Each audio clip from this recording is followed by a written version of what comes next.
Rams, Nick Burleson, Peter Schrager, and Kyle Brandt. How was that all in 1 hour? That was a hell of an hour. See you at the Emmys. Sorry, 60 minutes. We've got Whiteboard Wednesday coming up. You never know what will happen, but we are 1 day away from football, so let's hit a lead block. How about a lead block? Yes, TNF action between the Rams and the Seahawks. Russell Wilson led Seattle to a decisive victory, another one on the road in Arizona last week. Nobody's more impressed with Wilson's performance this season than his head coach. And with more on Seattle, here's Omar Ruiz.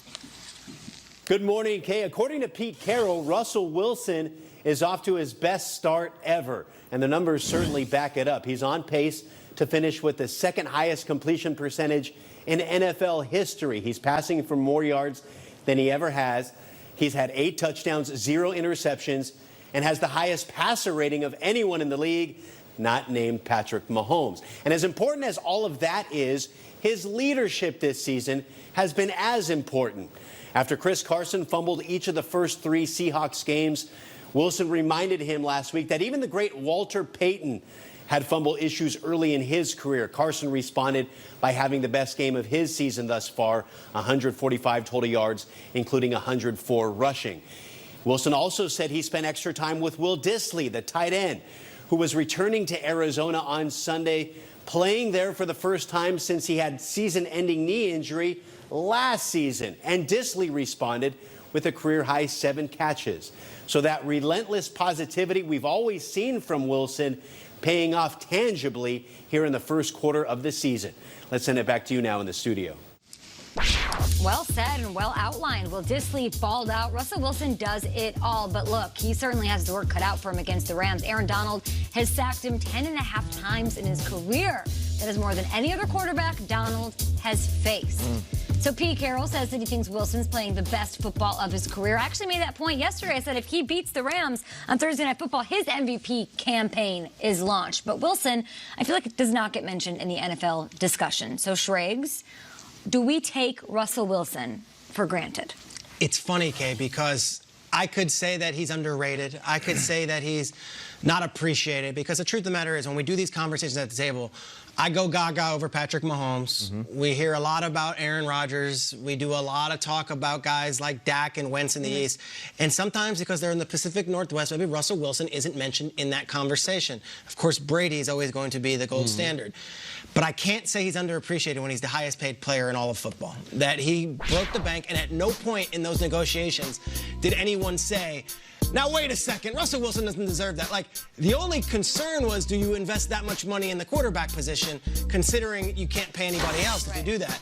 So I'm going to say, maybe the media, the narrative doesn't appreciate Russell Wilson for all he's done, but you've got 2 Super Bowl appearances, 1 ring, and you're the highest paid player in all of football, and maybe the most beloved Seattle athlete since Ken Griffey Jr., and you actually won one of these things. I can't say that we take him for granted. This guy gets his, and he certainly is respected in his building, around the league, and in the Pacific Northwest.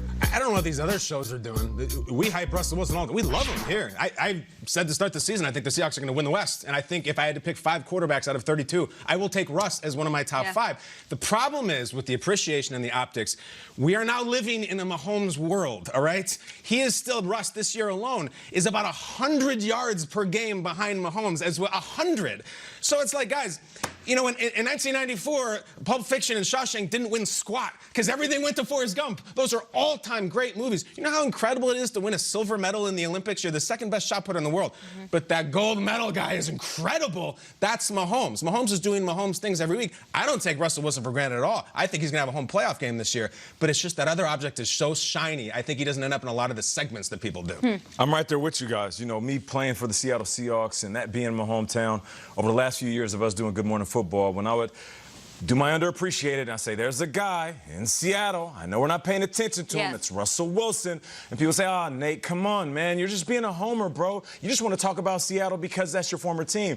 I kept trying to get people to understand that Russell Wilson is one of the most consistent players in NFL history. In the first couple seasons, Trey, you mentioned it. He brought the Seattle Seahawks back to relevancy. We're talking to a city that loves the Sonics. It was GP and Sean Kemp, and then the Mariners with the big unit, Randy Johnson and Ken Griffey Jr. And Russell Wilson said, wait a minute, guys, we got a pretty damn good football team, too. And ever since then, he's been proving people wrong. Because when he went to those back-to-back Super Bowls, what did people say? All right, this is a good start to your career, but let's see if you can string together consistency. Great defense on those teams. Great defense. Marshawn. Great running back.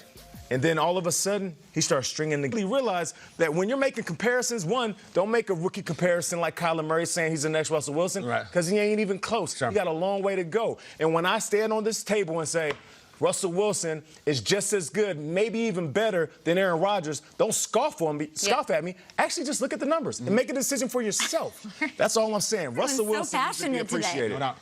I think I like your point about the money, but when you don't have Tom Brady on that list and you have those other quarterbacks on the list, I don't know if that equals respect. I know it does in a lot of ways. Hot water, utilities, roof over your head, and things like Russell Wilson, and it's become normal behavior to have 36 touchdowns in 38 games, and it's the over familiarity of what Russell Wilson does year in, year out. I don't know how to change that about him. I'm glad you think we talk about him enough on the show. I personally don't, but it is because we are living in a different world. Well, stop the love fest. He's going to have to win a Super Bowl, too. He's You know the what I mean? Con Ed of quarterbacks is what we're saying, right? Sure. That's his new nickname. Thursday Night Football, the defending NFC champion Rams take on the Seahawks in Seattle. We are all rivals here. Thursday Night Football, 8 p.m. Eastern on Fox. I heard the uniforms are back for Seattle. I heard the green ones are coming out. Is that right? Yes, I did. Ghostbusters?